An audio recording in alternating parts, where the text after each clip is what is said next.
যুক্তরাষ্ট্রে সজীব ওয়াজেদ জয় গ্রেপ্তার হয়েছেন। হঠাৎ করেই শেখ হাসিনা দেশে আসতেছেন। এইদিকে ডক্টর ইউনূসকে ২৪ ঘন্টা সময় দিয়েছেন সেনাপ্রধান। বিস্তারিত জানতে ভিডিওটি সম্পূর্ণ দেখতে থাকুন। যুক্তরাষ্ট্রের নিউ মেক্সিকোতে শেখ হাসিনার পুত্র সজীব ওয়াজেদ জয় আটক করা হয়েছে। মঙ্গলবার সংবাদ সম্মেলনে এই তথ্য জানায় শহরটির পুলিশ। সাবেক তথ্য প্রযুক্তি বিষয়ক উপদেষ্টা সজীব ওয়াজেদ জয়কে ঘুষ দেওয়ার মামলায় তাকে গ্রেপ্তার দেখানো হয়েছে। জয়কালে ক্ষয় নাই, আর যখন আপনার পতন শুরু হয় তখন কোনো কিছুতেই যেন আসলে রক্ষা করার আর সুযোগ হয় না। শেখ হাসিনা পরিবারের জন্য খুবই খারাপ একটা সময় চলছে দেশে এবং বিদেশে। এবার শেখ হাসিনার পুত্র সজীব ওয়াজেদ জয় মার্কিন যুক্তরাষ্ট্রে ধরা খাচ্ছে। হাসিনা ও জয় যুক্তরাষ্ট্র এবং যুক্তরাজ্যে $30 কোটি পাচার করেছেন। আসসালামু আলাইকুম সম্মানিত দর্শক মণ্ডলী, শেখ হাসিনার ছেলে সজীব ওয়াজেদ জয় যুক্তরাষ্ট্রে গ্রেপ্তার হয়েছেন। দর্শক মণ্ডলী, আজকের ভিডিওটি অত্যন্ত গুরুত্বপূর্ণ, আপনারা ভিডিওটি সম্পূর্ণ দেখবেন। সম্মানিত দর্শক, হঠাৎ করে শেখ হাসিনার ছেলে সজীব ওয়াজেদ জয় কেন গ্রেপ্তার হলো, এর পেছনের রহস্য কি, এর পেছনের কারণ কি, আসল ঘটনা শুনলে আপনারা অবাক হয়ে যাবেন। সম্মানিত দর্শক মণ্ডলী, শেখ হাসিনা এবং তার ছেলের সমস্ত অপকর্ম ইতিমধ্যে ফাঁস হয়ে গেছে। তারা কঠিনভাবে ঝামেলায় পড়তে চলেছেন আন্তর্জাতিক আদালতে। যাই হোক দর্শক মণ্ডলী, ইতিমধ্যে সেনাপ্রধান জেনারেল ওয়াকারুজ্জামান ডক্টর ইউনূসকে একটা কঠিন বার্তা দিয়েছেন। কি এমন কঠিন বার্তা? শেখ হাসিনা কি দেশে আসতেছেন? শেখ হাসিনা কি আবার প্রধানমন্ত্রী হবেন? আর শেখ হাসিনার ছেলে সজীব ওয়াজেদ জয় এখন কি করবেন? দর্শক মণ্ডলী, অনেক কথার প্রশ্ন আজকের এই ভিডিওতে আপনারা পেয়ে যাবেন। দর্শক, আজকের ভিডিওটি অত্যন্ত গুরুত্বপূর্ণ, আজকের ভিডিওটি আপনারা সম্পূর্ণ দেখবেন। তো বেশি কথা না বাড়িয়ে আমরা মূল ভিডিওতে চলে যাই। আপনারা মনোযোগ সহকারে ভিডিওগুলো সম্পূর্ণ দেখতে থাকুন। আসসালামু আলাইকুম। বাংলা একটা কথা আছে, জয়কালে ক্ষয় নাই, আর যখন আপনার পতন শুরু হয় তখন কোনো কিছুতেই যেন আসলে রক্ষা করার আর সুযোগ হয় না। শেখ হাসিনা পরিবারের জন্য খুবই খারাপ একটা সময় চলছে দেশে এবং বিদেশে। আওয়ামী লীগ সরকার পতনের পর বিশেষ করে পশ্চিমা রাষ্ট্র যুক্তরাজ্য এবং যুক্তরাষ্ট্রে বসবাসকারী শেখ হাসিনার পরিবার, বিশেষ করে শেখ রেহানা পরিবারের যিনি কর্ণধার আছেন টিউলিপ সিদ্দিকী, খুবই খারাপ একটা সময় তিনি পার করছেন।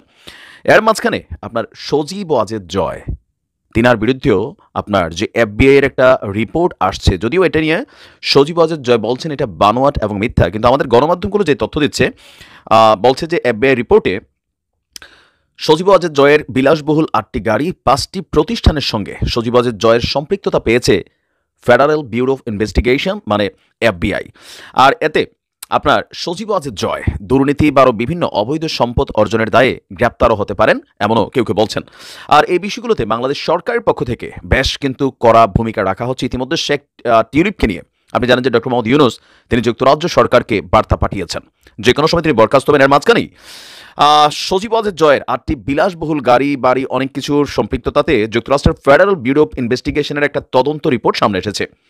FBI এর তদন্তে বলা হচ্ছে যে হাসিনা এবং জয় মানে আপনার যুক্তরাষ্ট্র ও যুক্তরাজ্যে $30 কোটি মানে 3,600 কোটি টাকা পাচার করেছেন। এখন এই নিউজগুলো যখন আসছে তখন অনেকেই বলছেন যেগুলো রাজনৈতিক উদ্দেশ্যে প্রণোদিত, বিশেষ করে আওয়ামী লীগের পক্ষ থেকে কাউন্টার করা হচ্ছে। মার্কিন গোয়েন্দা সংস্থার দাবি, আমাদের জাতীয় গণমাধ্যমে যেভাবে রিপোর্ট আসছে যে তারা জয়ের আর্থিক কর্মকাণ্ডে উল্লেখযোগ্য অনিয়ম আপনার উদ্ঘাটন করেছেন। FBI এর অনুসন্ধানের ভিত্তিতে বাংলাদেশের দুর্নীতি দমন কমিশন 2024 সালের 22 ডিসেম্বর শেখ হাসিনা এবং জয়ের বিরুদ্ধে যুক্তরাষ্ট্র এবং যুক্তরাজ্যে $300 মিলিয়ন পাচারের অভিযোগের তদন্ত শুরু করেছে। 2023 সালের 23 এপ্রিল মার্কিন বিচার বিভাগের অপরাধ বিভাগের সহকারী অ্যাটর্নি জেনারেলের কাছে FBI এর প্রতিবেদন জমা দেওয়া হয়েছে। FBI এর প্রতিবেদনের একটি অনুলিপি দুদক হাতে পেয়েছে বলে সংশ্লিষ্ট কর্মকর্তারা জানিয়েছে। FBI সজীব ওয়াজেদ জয়ের মালিকানাধীন 8টি বিলাসবহুল গাড়ি পেয়েছে। এর মধ্যে ম্যাকলারেন 720S যার মূল্য $2,50,578, Mercedes Benz AMG GT, Mercedes Benz S class SL শ্রেণীর Mercedes Benz, Lexus, range rover, তারপর আছে জিপ অ্যান্ড চেরোকি এবং গ্র্যান্ড চেরোকি। FBI বলছে যে মার্কিন গোয়েন্দা সংস্থা হংকং এবং ক্যামান আইল্যান্ডে সজীব ওয়াজেদ জয়ের ব্যাংক হিসাব খুঁজে পেয়েছে। স্থানীয় একটি মানি এক্সচেঞ্জ কোম্পানির মাধ্যমে ওয়াশিংটন DC, নিউ ইয়র্ক এবং লন্ডনে সন্দেহজনক অর্থ স্থানান্তরের বিষয়টি তারা খুঁজে পেয়েছেন। জয়ের সন্দেহজনক কার্যকলাপ খতিয়ে দেখতে FBI যুক্তরাজ্যের গোয়েন্দাদের সাথেও যোগাযোগ রাখছেন। প্রতিবেদনে বলা হয়েছে এই অনুসন্ধান সম্ভাব্য অবৈধ ক্রিয়াকলাপ সম্পর্কে গুরুতর উদ্বেগ প্রকাশ করে এবং আরও পরীক্ষা নিরীক্ষার প্রয়োজন। প্রতিবেদনটিতে বলা হয়েছে স্পেশাল এজেন্ট লাভ রিপোর্টের সঙ্গে মার্কিন বিচার বিভাগের সিনিয়র ট্রায়াল অ্যাটর্নি লিন্ডা স্যামুয়েলসের যোগাযোগ হয়। আর আপনার বলা হচ্ছে যে আমরা যদি দেখি বিশাল এক ফিচার তারা করছে যে তিনি বলছেন বাংলাদেশ থেকে $300 মিলিয়ন চুরি এবং যুক্তরাষ্ট্রের ব্যাংক অ্যাকাউন্টে পাচার সংক্রান্ত একটি মামলায় ওয়াশিংটন ফিল্ডের সহযোগিতা তারা চেয়েছিলেন। আর এছাড়াও আপনার বিশাল এক প্রতিবেদন, এছাড়া ওয়াজেদ কনসালটেন্ট বাংলাদেশ সরকারের সঙ্গে অসংখ্য ব্যবসায় নিয়োজিত ছিল এবং বঙ্গবন্ধু এক স্যাটেলাইট প্রকল্পের সাথেও যুক্ত ছিল। এসব আর্থিক লেনদেনের বৈধতা নির্ধারণ এবং জবাবদিহিতা নিশ্চিত করতে সতর্কতার সাথে যাচাই বাছাই এবং তদন্তের দাবি রাখে। এফবিআই বলছে তারা ব্যাংক অ্যাকাউন্টের তথ্য যাচাই এবং যে কোনো সম্ভাব্য অবৈধ কার্যক্রম মোকাবেলায় আপনার দুদকের সাথে যোগাযোগ করছে। তদন্তে ম্যাসাচুসেটস এবং ভার্জিনিয়ায় সজীবের স্ত্রী ক্রিস্টিন ও ডক্টর ওয়াজেদের সঙ্গে সন্দেহজনক ব্যাংক কার্যক্রমের তথ্য তারা খুঁজে পেয়েছে। আমরা এখানে দেখছি বিশাল বিশাল, এটা পড়তে গেলে আমার মোটামুটি 2 থেকে 3 দিন লাগবে। এখন এই যখন অবস্থা, তো সব কিছু মিলিয়ে সজীব ওয়াজেদ জয়ের একটা বক্তব্য এখানে আছে। সজীব ওয়াজেদ জয় তার ফেসবুক পেজে দাবি করেছেন তিনি এবং তার পরিবারের সদস্যদের বিরুদ্ধে দুর্নীতির যে অভিযোগ আনা হয়েছে তা সম্পূর্ণ বানোয়াট। আমরা কোনো সরকারি প্রকল্পের সঙ্গে জড়িত ছিলাম না বা এর থেকে অর্থ আমরা উপার্জন করিনি। অবশ্যই এই দুই দেশে আমাদের ব্যাংক অ্যাকাউন্ট রয়েছে, মানে যুক্তরাষ্ট্র এবং যুক্তরাজ্যে। আমাদের কোনো অফশোর অ্যাকাউন্ট নেই। যে পরিমাণ অর্থ দাবি করা হচ্ছে তা আমরা কেউই কখনো দেখিনি। তো সব মিলিয়ে আপনার একটা বিশাল হুলস্থুল অবস্থান চলছে। সরকারের পক্ষ থেকে বলা হচ্ছে যে এগুলা সত্য, জয়ের দাবি এগুলা মিথ্যা, বানোয়াট, রাজনৈতিক উদ্দেশ্য প্রণোদিত। বিশ্লেষকরা বলছেন যদি এই রিপোর্ট প্রমাণিত হয় তাহলে যুক্তরাষ্ট্রে সজীব ওয়াজেদ জয় গ্রেফতার হতে পারেন, আর যুক্তরাজ্যে টিউলিপ সিদ্দিকী তিনিও গ্রেফতার হতে পারেন। শেখ পরিবারের জন্য খুবই একটা দুঃসময় যাচ্ছে দেশে এবং বিদেশে। দেখা যাক এগুলোর শেষ পরিণতি কি। গতরাতে একটা গরম খবর ছিল। এফবিআই বাংলাদেশের সাবেক প্রধানমন্ত্রী শেখ হাসিনার ছেলে সজীব ওয়াজেদ জয়ের 8টি বিলাসবহুল গাড়ি এবং সেই সঙ্গে 5টি প্রতিষ্ঠানের সঙ্গে তার সম্পৃক্ততা পেয়েছে। তবে জয় তার বিরুদ্ধে ওঠা অভিযোগগুলোকে সম্পূর্ণ মিথ্যা ও বানোয়াট দাবি করেছেন।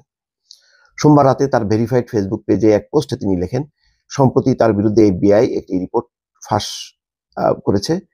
রিপোর্টটি ভুল ও বিভ্রান্তিকর তথ্য দিয়ে ভরা, তবে তাদের অসাবধানতা ও বোকামির কারণে রিপোর্টটির মিথ্যা প্রমাণ স্পষ্ট হয়ে উঠেছে। রিপোর্টে কয়েকটি গুরুতর ভুল হয়েছে। এফবিআই তদন্তে জানা গেছে হাসিনা ও জয় যুক্তরাষ্ট্র এবং যুক্তরাজ্যে $30 কোটি পাচার করেছেন। এফবিআই এর অনুসন্ধানের ভিত্তিতে বাংলাদেশের দুর্নীতি দমন কমিশন 2024 সালের 22শে ডিসেম্বর হাসিনা ও জয়ের বিরুদ্ধে যুক্তরাষ্ট্র ও যুক্তরাজ্যে $300 মিলিয়ন পাচারের অভিযোগের তদন্ত শুরু করেছে। 2023 সালের 23শে এপ্রিল মার্কিন বিচার বিভাগের অপরাধ বিভাগের সহকারী অ্যাটর্নি জেনারেলের কাছে এফবিআই প্রতিবেদন জমা দেওয়া হয়। এফবিআই জয়ের মালিকানাধীন 8টি বিলাসবহুল গাড়ি পেয়েছে, তার মধ্যে ম্যাকলারেন 720S মডেল সহ অনেকগুলো বর্ণনা আছে। এফবিআই এর প্রতিবেদনে বলা হচ্ছে মার্কিন গোয়েন্দা সংস্থা হংকং ও ক্যামান আইল্যান্ডে সজীবের ব্যাংক হিসাব খুঁজে পেয়েছে। স্থানীয় একটি মানি এক্সচেঞ্জ কোম্পানির মাধ্যমে ওয়াশিংটন ডিসি, নিউ ইয়র্ক ও লন্ডনের সন্দেহজনক অর্থ স্থানান্তরের বিষয়টি জানা গেছে। এফবিআই বলছে তাদের গোপন তথ্যদাতা জয়ের 2 সহযোগীর নামও জানিয়েছে। যুক্তরাষ্ট্র মহানগর আওয়ামী লীগের সভাপতি সিদ্দিকুর রহমান এবং জ্যেষ্ঠ যুগ্ম সম্পাদক নিজাম চৌধুরী। গোয়েন্দা সংস্থাটি ওয়াজেদ কনসাল্টিং, ইকম সিস্টেমস, এমভিয়ন ও ইন্টেলিজেন্ট ট্রেড সিস্টেমস লিমিটেড সহ 5টি প্রতিষ্ঠানে সজীবের সম্পৃক্ততা খুঁজে পেয়েছে। এখন দুদক তদন্ত করছে। এই তদন্তের তথ্যপাত্রটা কি এফবিআই নামে চালানো হলো, নাকি এফবিআই সত্যি সত্যি এরকম রিপোর্ট দুদকের কাছে দিয়েছে? এটা একটা কনফিউশন আছে। এই কনফিউশনের ভিত্তিতেই সজীব ওয়াজেদ জয় তার বিরুদ্ধে যে অভিযোগ উঠেছে সেটা মিথ্যা দাবি করছেন। কিন্তু জয় কিন্তু খুব বিস্তারিত, মানে তার বিষয়ে যে অভিযোগগুলো আছে সেই অভিযোগের যেই রিপোর্ট ইতিমধ্যে প্রকাশ হয়েছে সেই রিপোর্টের বিস্তারিত জবাব কিন্তু দেননি। সংক্ষেপে বলছেন যে সম্প্রতি তার বিরুদ্ধে এফবিআই একটি রিপোর্ট ফাঁস করেছে। রিপোর্টটি ভুল ও বিভ্রান্তিকর তথ্য দিয়ে ভরা, তবে তাদের অসাবধানতা ও বোকামির কারণে রিপোর্টটি মিথ্যা প্রমাণ স্পষ্ট হয়েছে। তো কোথায় অসাবধানতা বা কোথায় বোকামি হলো, আর কোথায় ভুল তথ্য, কোনটা বিভ্রান্তিকর? অর্থাৎ 8টা গাড়ি 5টা প্রতিষ্ঠান, এগুলি কি সঠিক নাকি সঠিক না, তার কিন্তু বিস্তারিত বর্ণনা দিয়ে 1 লাইন 2 লাইন দিয়ে সজীব ওয়াজেদ জয় বলছেন যে এগুলির কোনো ভিত্তি নেই। তারপরেও সজীব ওয়াজেদ জয়ের এই বক্তব্য এবং এফবিআই এর যে রিপোর্টটি প্রকাশিত হয়েছে এটা নিয়ে কিন্তু একটা কনফিউশন থাকবে এবং নিশ্চয়ই গণমাধ্যমগুলো এই বিষয়ে আরো বিস্তারিত তথ্য প্রকাশ করবে। দর্শক, একটা অদ্ভুত ঘটনা ঘটেছে। সেটা হচ্ছে প্রধানমন্ত্রীর দপ্তর থেকে প্লট বরাদ্দের নথি গায়েব। শস্যের মধ্যেই ভূত। প্রধানমন্ত্রীর যে দপ্তর এটা খুবই সংরক্ষিত থাকে, সেখান থেকে নথি গায়েব হয়ে যায় কিভাবে, কারা করে? এটা একটা প্রশ্ন। ইতিমধ্যে আপনারা জানেন যে মামলা হয়েছে যে শেখ হাসিনা ও তার পরিবারের 6 সদস্যকে রাজুক প্লট দিয়েছে, 60 কাঠা মোট 6 জনকে 10 কাঠা করে 60 কাঠা। এখানে কয়েকটা পয়েন্ট আছে। রাজুককে চিঠি দেন প্রধানমন্ত্রীর এপিএস সালাউদ্দিন। চিঠির নথি গায়েব, তাই প্রধানমন্ত্রীর দপ্তরের অভিযুক্তদের শনাক্ত করা যায়নি। ইতিমধ্যে শেখ হাসিনা মেয়ে পুতুল, রেহানা, রাদওয়ান মুজিব, মেয়ে আজমিনা সিদ্দিকের নামে 4টি মামলা হয়েছে। আজকালের মধ্যে শেখ হাসিনা ও তার ছেলে সজীবের নামে আরো 2টি মামলা হচ্ছে। প্লট জালিয়াতির ঘটনায় 6টি মামলায় আসামি হচ্ছেন শেখ হাসিনা। আইন অনুযায়ী তারা প্লট পান না, তারপরও প্লট বরাদ্দ দেওয়া হয়। এখানে হলো যাদের আর্থিক ক্ষমতা নেই, এরকম অসচ্ছল ব্যক্তিদেরকে প্লট দেওয়া হয়। সেখানে ওনারাও এত গরিব যে ওনারাও প্লট নিয়েছেন। লজ্জাস্কর ব্যাপার, মানে কোনো কিছু বাদ রাখতেছে না তারা। শেখ হাসিনা ও তার পরিবারের 6 সদস্যের নামে 2022 সালে জুলাই থেকে নভেম্বর পর্যন্ত রাজুক পূর্বাঞ্চল নতুন শহর প্রকল্পে 10 কাঠা করে 6টি প্লট অর্থাৎ 60 কাঠা জমি বরাদ্দ দেওয়া হয়।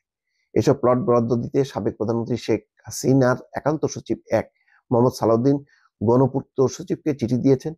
এরপরই একে একে প্লটগুলো বরাদ্দ দেওয়া হয়, কিন্তু পট পরিবর্তনের পর ওই চিঠি প্রধানমন্ত্রীর কার্যালয় থেকে কে বা কারা গায়েব করে দিয়েছে। এসব প্লট বরাদ্দের সঙ্গে প্রধানমন্ত্রীর কার্যালয়, গণপূর্ত মন্ত্রণালয়, রাজুকের কর্মকর্তারা জড়িত বলে দুর্নীতি দমন কমিশনের অনুসন্ধানে উঠে এসেছে। এদিকে দুদকের অনুসন্ধান শেষ হওয়ায় শেখ হাসিনার মেয়ে সাইমা ওয়াজেদ পুতুল, শেখ রেহানা, রাদওয়ান সিদ্দিক ববি, মেয়ে আজমিনা সিদ্দিকের নামে 4টি মামলা হয়েছে। আরো 2টি মামলা হবে। দুদক বলছে যে শেখ হাসিনা ও তার পরিবারের সদস্যদের নামে প্লট বরাদ্দের নির্দেশনা প্রধানমন্ত্রীর কার্যালয় থেকে এসেছিল, কিন্তু এসব মামলায় প্রধানমন্ত্রীর কার্যালয়ের কেউ আসামির তালিকায় নেই, কারণ প্রধানমন্ত্রীর কার্যালয়ে সংক্রান্ত নথি পাওয়া যায়নি। এসব ফাইল গায়েব করা হয়েছে নাকি আন্দোলনকারীরা নষ্ট করেছে তা নিশ্চিত নয়। দুদকের কর্মকর্তারা তারা তদন্ত পর্যায়ে বিষয়টি খতিয়ে দেখবেন বলে জানা গেছে। এ বিষয়ে দুদকের মুখপাত্র বলছেন, প্লট বরাদ্দের মামলা এখন পর্যন্ত প্রধানমন্ত্রীর কার্যালয়ে কাউকে আসামি করা হয়নি, কারার সঙ্গে জড়িত তাদের চিহ্নিত করা যায়নি। মামলার তদন্ত পর্যায়ে প্লট বরাদ্দের সঙ্গে প্রধানমন্ত্রীর কার্যালয় সহ আরো কারা জড়িত ছিলেন তাদেরকে খুঁজে বের করা হবে। এই হচ্ছে অবস্থা। আমার ধারণা যে প্রধানমন্ত্রীর কার্যালয় থেকে এই নথি গায়েব বা নষ্ট করার পেছনে কারণ আছে, কেননা কর্মকর্তা কর্মচারীরা তো এখনো আছে, তো তারা তাদের নিজেদের বাঁচার জন্য হয়তো সেটি গায়েব করেছে। এটা খুব জটিল কোনো বিষয় না, এবং এটাই হচ্ছে বিভিন্ন জায়গায়, এমনকি আয়নাঘরের আলামত পর্যন্ত নষ্ট করা হচ্ছে। সেগুলো তদন্ত রিপোর্টে এসেছে, কমিশন বলেছে যে আয়নাঘরটা সেই আগের অবস্থায় নেই, দ্রুত এগুলি ভেঙে ফেলে রং টং করে নষ্ট করা হয়েছে। তো সুতরাং নথি, এটা তো কাগজপত্র, এটা সরানো বা এটা গায়েব করা আরো সহজ ব্যাপার। তারপরও তদন্ত চললে বোঝা যাবে যে কাদের কি অবস্থা বা কাদের সম্পৃক্ততা ছিল। সম্মানিত দর্শক, আপনারা বিস্তারিত ভিডিওতে দেখতে পারলেন চাঞ্চল্যকর তথ্য। শেখ হাসিনার ছেলে সজীব ওয়াজেদ জয় গ্রেপ্তার হয়েছেন। হ্যাঁ দর্শক মণ্ডলী, তাদের সকল অপকর্ম ফাঁস হয়ে গেছে, তাদের হাজার হাজার কোটি টাকার সম্পদ পাওয়া গেছে যুক্তরাষ্ট্র, তাছাড়া বাংলাদেশ থেকেও, বাংলাদেশের বাইরে বিভিন্ন কান্ট্রিতে। এই জন্য তাদেরকে আন্তর্জাতিকভাবে গ্রেপ্তার করা হয়েছে। সম্মানিত দর্শক মণ্ডলী, শেখ হাসিনা কি বাংলাদেশে আসবেন? অনেকেই গোয়েন্দা সংস্থায় বলতেছে যে শেখ হাসিনা খুব দ্রুত বাংলাদেশে চলে আসবেন 20 জানুয়ারির আগেই। যাই হোক দর্শক মণ্ডলী, এইদিকে সেনাপ্রধান জেনারেল ওয়াকারুজ্জামান ডক্টর ইউনূসের সঙ্গে বৈঠক করে তাকে কঠিন একটা বার্তা দিয়েছেন। কি বার্তা? ডক্টর ইউনূসকে কি সাবধান করেছেন নাকি ক্ষমতা ছাড়তে ঘুরতেছেন? যাই হোক দর্শক মণ্ডলী, এই সম্পর্কে নতুন করে কিছুই বলেননি, আপনারা সকলে ইতিমধ্যে শুনে ফেলেছেন ভিডিওর প্রতিবেদনে। তো দর্শক, এই সম্পর্কে যদি আপনারা কিছু বলতে চান, আপনাদের মূল্যবান মতামত ভিডিওর কমেন্ট বক্সে অবশ্যই ঝটপট জানিয়ে দিবেন। ভিডিওর সঙ্গে সম্পূর্ণ আকারে থাকার জন্য আপনাদের সবাইকে অসংখ্য ধন্যবাদ।